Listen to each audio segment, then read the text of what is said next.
What's up, everybody? It is Dr. Tiara, Doctor of Physical Therapy, and today I have a very special guest. He is a special assistant and director of player development at Baylor University, and during his 10 plus years with the Bears, he has helped lead them to 8 consecutive postseason appearances, including 2 Elite Eights, 4 Sweet 16s, and an NIT title. So help me welcome Coach Jared Nuness. So what is up? First of all, how are you? Because the world is upside down right now. So what is going on?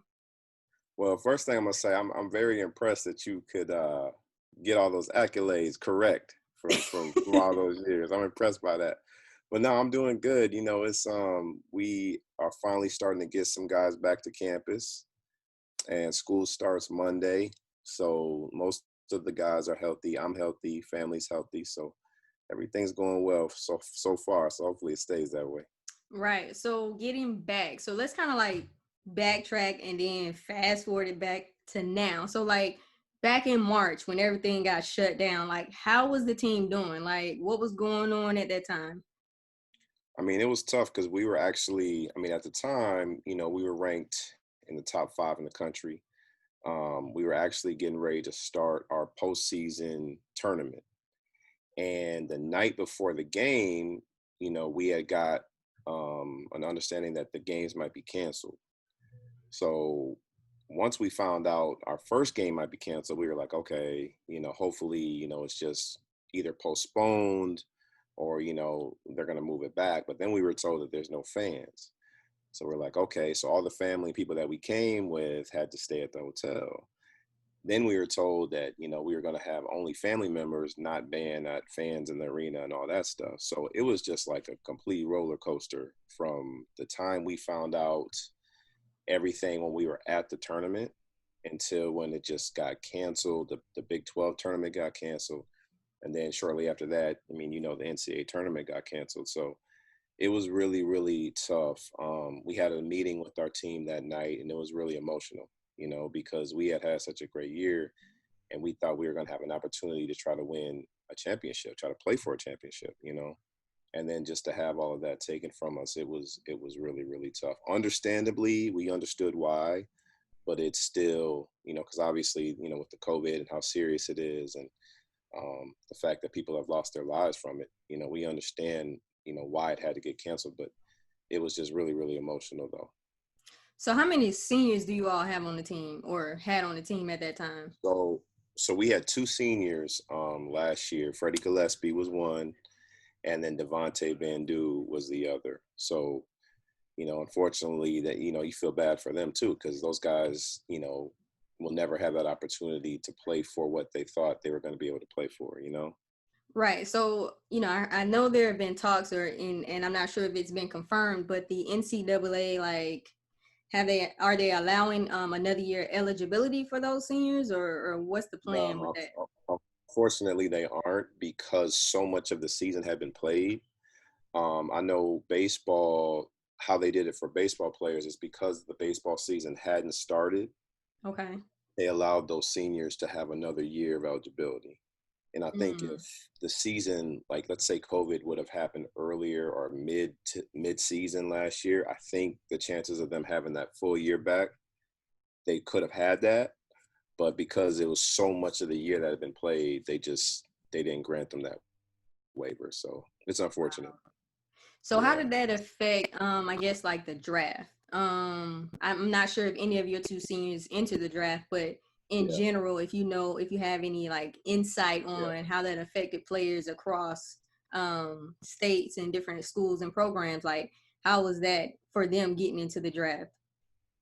It definitely didn't, you know, it didn't help them, but I don't think it hurt them as much as we were worried that it would.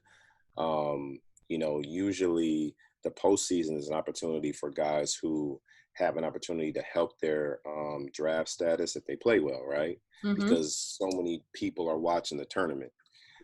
So not having that opportunity to play and make a late run in the tournament, it didn't help them. I think it could have helped them kind of put themselves in position to, you know, be invited to, you know, combines or be invited to team workouts or have a chance to be drafted.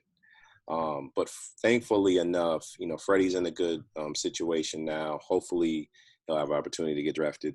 Devontae's in a really good situation overseas. He's got an agent that's helping him play professionally overseas. So Okay. both those guys right now are in pretty good situations. So we're blessed with that.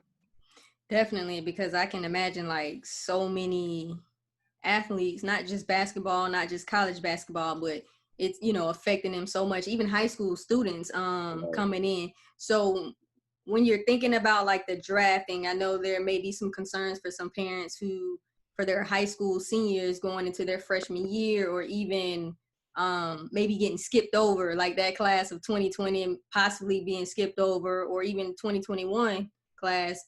um I guess it doesn't affect you all so much, or basketball, because there isn't that extra year of eligibility. But I would imagine for some of those other sports, like you were saying, baseball, that could potentially play a role in recruiting some of those players who are coming in. But then now you still have athletes who are still on the roster who should be gone at this point. But you think any of this affects your recruiting, or Baylor's recruiting?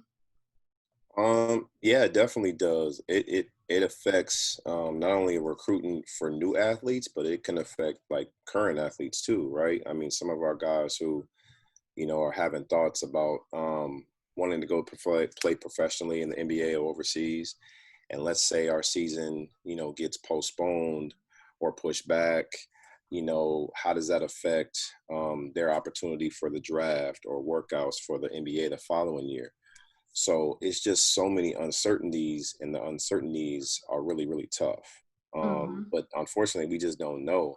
Hopefully, within the next couple of weeks, we'll know, if we're going to even have a season. If we are, what's it going to look like? Is it going to start on time? Is it going to start in January? So hopefully, the clarity, I think, will help everybody once we can Right, figure it out. right. So during this whole shutdown, quarantine, stay at home, whatever you want to call it, what were you guys doing at that time? Like, were you guys having like team meetings via Zoom, or like trainings of any kind? Yeah, everything was Zoom. I mean, like everything. The campus was shut down. The offices were shut down. We sent most of our guys home that could get home. The guys that couldn't get home, we obviously checked on them, made sure they were good food wise, accommodation wise, and all that. But yeah, everything was Zoom. I mean, we weren't allowed to see our guys or have any kind of workouts, and even be on campus because campus was shut down, when school Mm-hmm. stopped. So yeah, just recently we actually it's been 2 or 3 weeks when we started getting guys back to campus is the first time we saw them, and since March, since we got back from Kansas City where the tournament was. So yeah, I mean, we were pretty much like everybody else, just around family, zooming each other on our staff meetings, all staff meetings and all that. But no, it was no in-person contact at all. So how did you guys like keep each other motivated, keep the players motivated, as well as like the coaching staff Yeah. trying to stay motivated and encouraged throughout this whole thing? Yeah. It was tough. I mean, we had to get creative. We sent videos, we sent inspirational videos. We had team meetings on Zooms and talked about goals, talked about ways we wanted to be better next year, the following season. But we also encouraged our guys to, stay healthy, spend a lot of time with family because, for me, I've never got this much amount of time. Like I'm sure a lot of other people have never got that much amount of time with family. Mm-hmm. So, just making sure everybody was healthy, making sure everybody was safe. But it was definitely challenging to make sure, because I mean, especially after getting over the disappointment of not being able to play. Right. I It mean, was that's challenging. heart wrenching. I mean, I think about like all of the students who didn't get to have graduations, and Mhm. it's just so much stuff that happened. And I'm like, man, I could not have imagined being that student going through this situation right Right, now, even though it's in comparison to like people losing their lives, like, it's nothing, but at the same time, it's a lot for so many right, people. for sure. So, it's huge. Yeah, And I don't know. I my hats off to everybody during this time. yeah, Um, coaches, athletes, yeah, everybody. And yeah. so as director of player development, like what are some things that you focus on in developing your players? Hmm. Well, a lot of that, I mean, for me, like on our staff, we have so many different responsibilities for each of us. Mine is academics, so I handle the mainly the whole academics. I work with our academic advisor, and so I spend a lot of time one on one, just mentoring, tutoring guys, spending a lot of time with them on and off the court, mostly off the court. Just developing relationships. We have a group called Character Formation at Baylor that talks to them about etiquette, job interviews, how to present yourself. So it's a bunch of different things that helps them prepare for after college. So I spend a lot of time just from the experiences I had as an athlete, just sharing my experiences with them, and then just helping to make sure that they don't have a lot of the same mistakes that I had, but they also become better men and better basketball players. Okay. Yeah, that's huge because so many athletes, especially those who their ultimate dream is to go to the professional level, they Mhm. don't have anything beyond what I Right. do outside of my sport. And it's like there's so much you need to do. Even if you make it to that level, like basketball or sports doesn't last forever. Like you have to be prepared for life after that. And so many athletes aren't don't focus on that. And if they do get to the point where they start to realize that they're already like pretty high level and pretty far in the game, and so it's like, okay, oh shoot, I need to figure this out now. I'm like, Right. Yeah. all it takes is one injury to end it Yeah. all, so you need to be Sure. prepared for anything. For sure. Yep. And so Absolutely. speaking of you as an athlete, like how did you start playing basketball? Like what age were you when you started playing? So I started playing when I want to say 3. My father was a former basketball player. He played professionally for a few years. So he taught me the game. My mom likes to say she helped out, but I think it was mostly my dad. So I started when I was 2 or 3.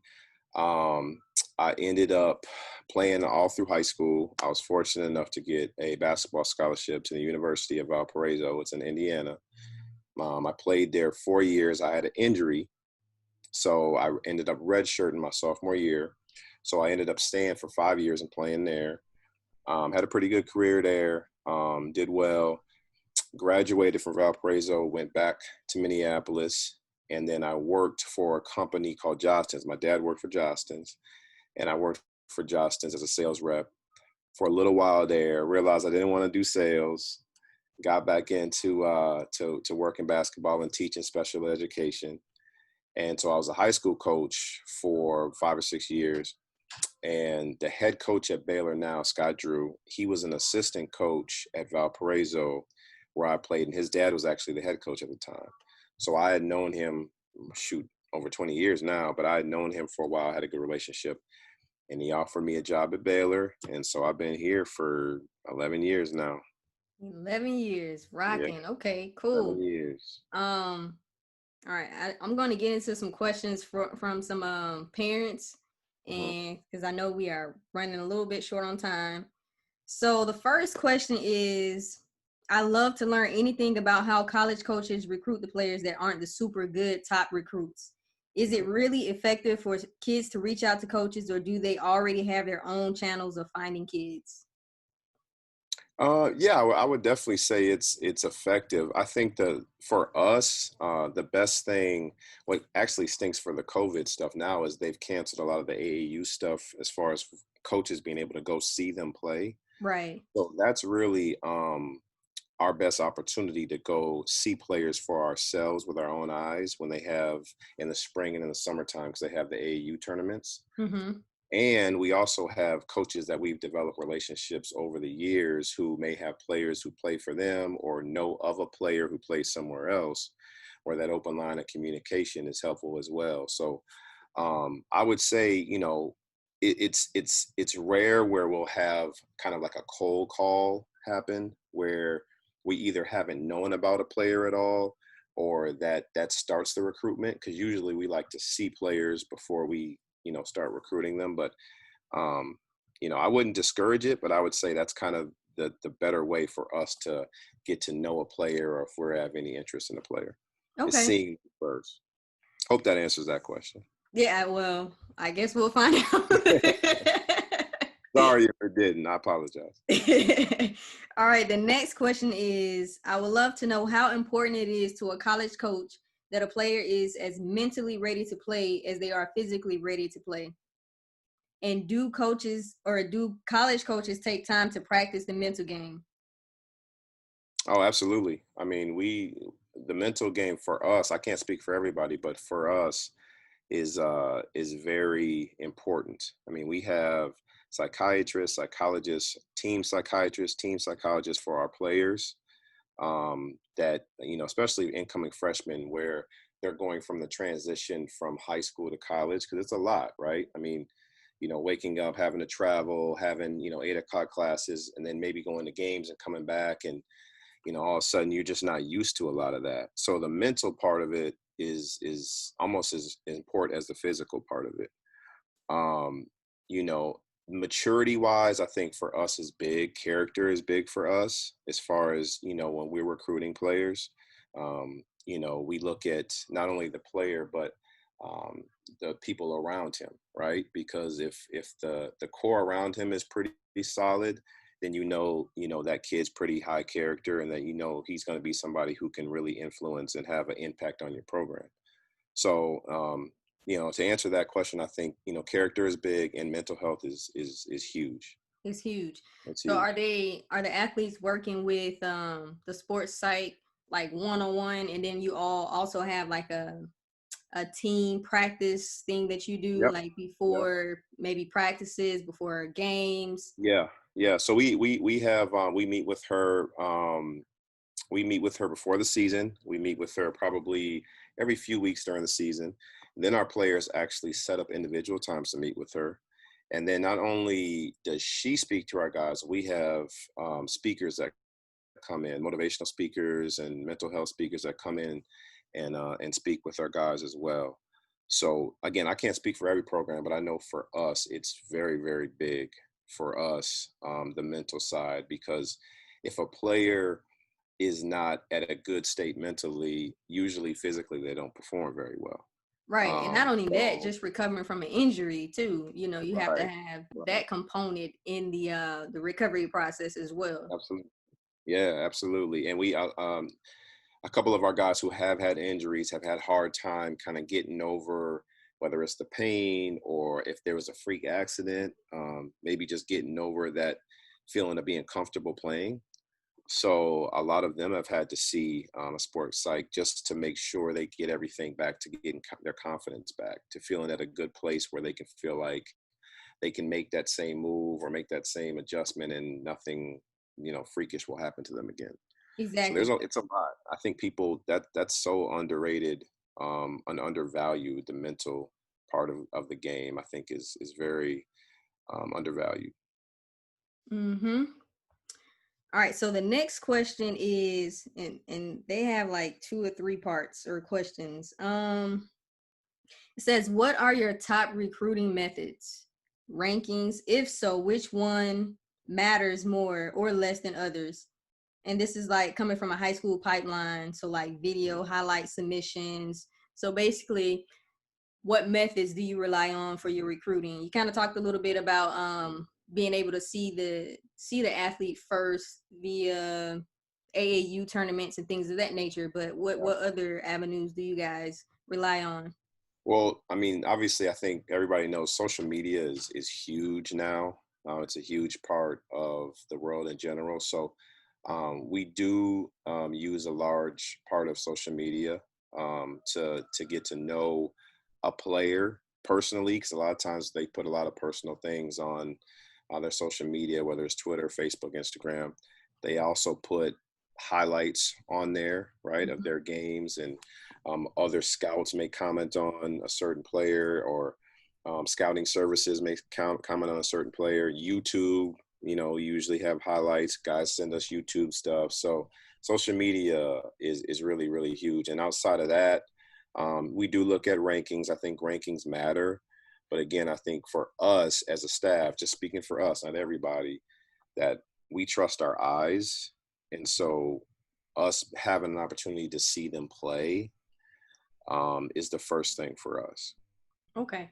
So social media is huge. And I think that you should really kind of speak to the importance of what you put out there, because people have lost jobs for the things that they put on social media. And I think it's very important, even as a high school student or what have you, like you represent not only yourself, but your parents, the programs that you're a part of or you aspire to be a part of. So it is huge that athletes consider what they put out there, not just the highlights and things of that nature, but from the Yeah, personal side of things as well, right? yeah, for sure. So every year we have a kind of a marketing and media people come in and talk to our players, right? They help speak to them on interviews. They talk to them about social media, what you put on, what you put off. And I actually had to talk to two of our guys about some of the things that they had on their Instagram, and one of them that they had on their Twitter, and just talk to them about, hey, you don't know there's who's monitoring your Twitter, who's following you, whether it's compliance, alumni, high school, NBA people, because NBA people follow your stuff too. And so much of what you put out there, one, I mean, if it's already out there, you can't take it back. You can delete it, but if somebody's already seen it, words that are written are always there. That's what we tell our guys. So it's a huge part, and you don't want someone to, whether you're sharing something or retweeting something or even liking something, you don't want someone to get the wrong impression of you based on what you have on your social media. So we talk to our guys about being very, very, very careful about what you put out there that's representing as a representation of yourself, because once it's out there, it's out there. And so we're very, very, very big on communicating with our guys about the importance of social media.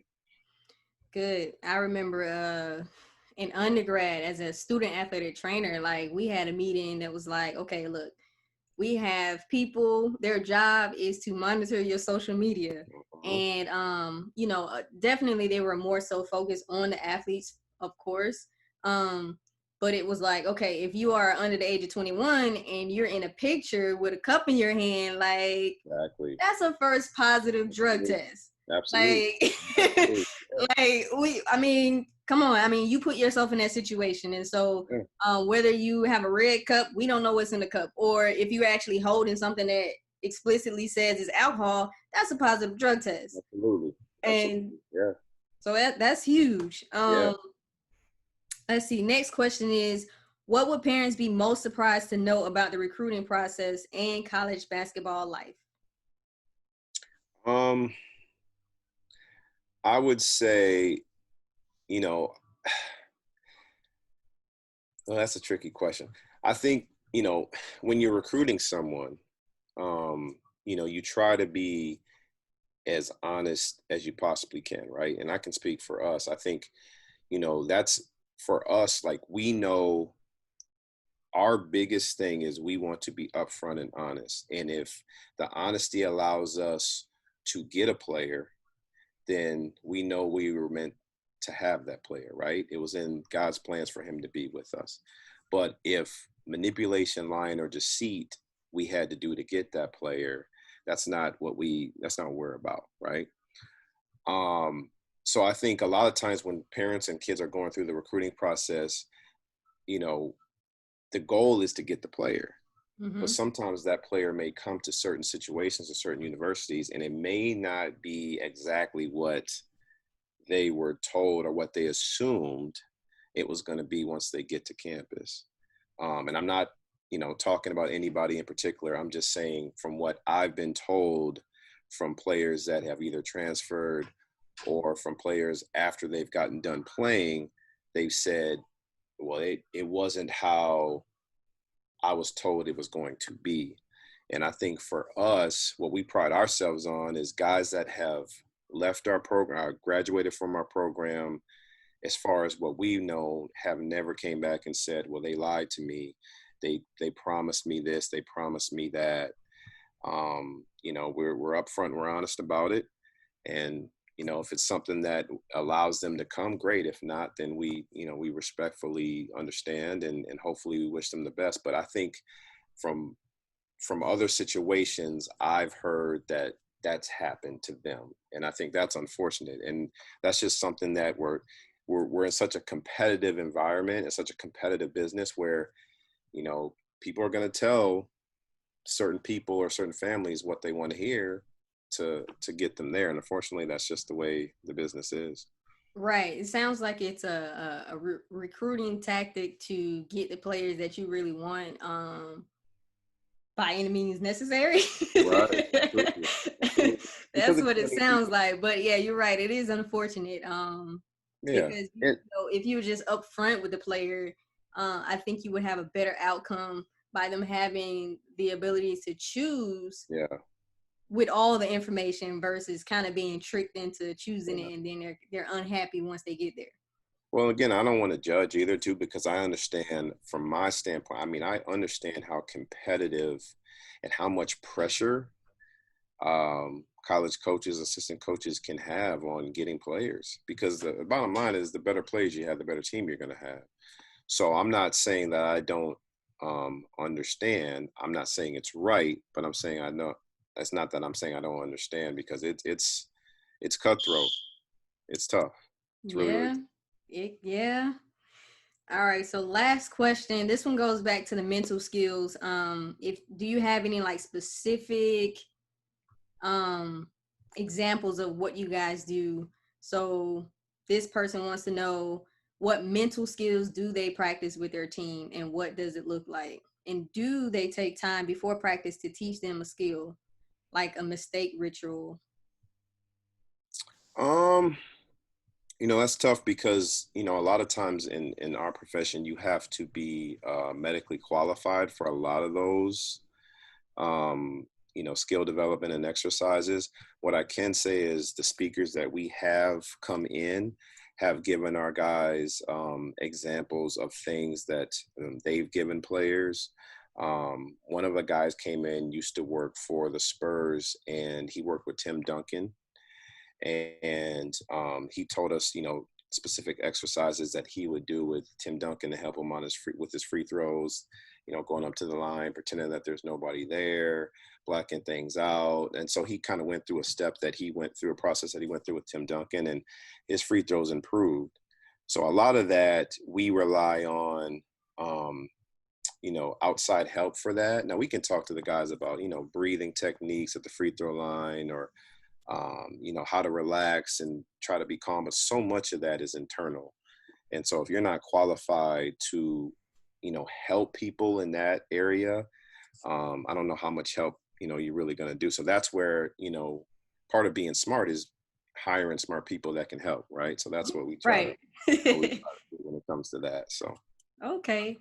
That was the last question from parents, and I know you gotta duck out. So thank you so much for deciding to do this.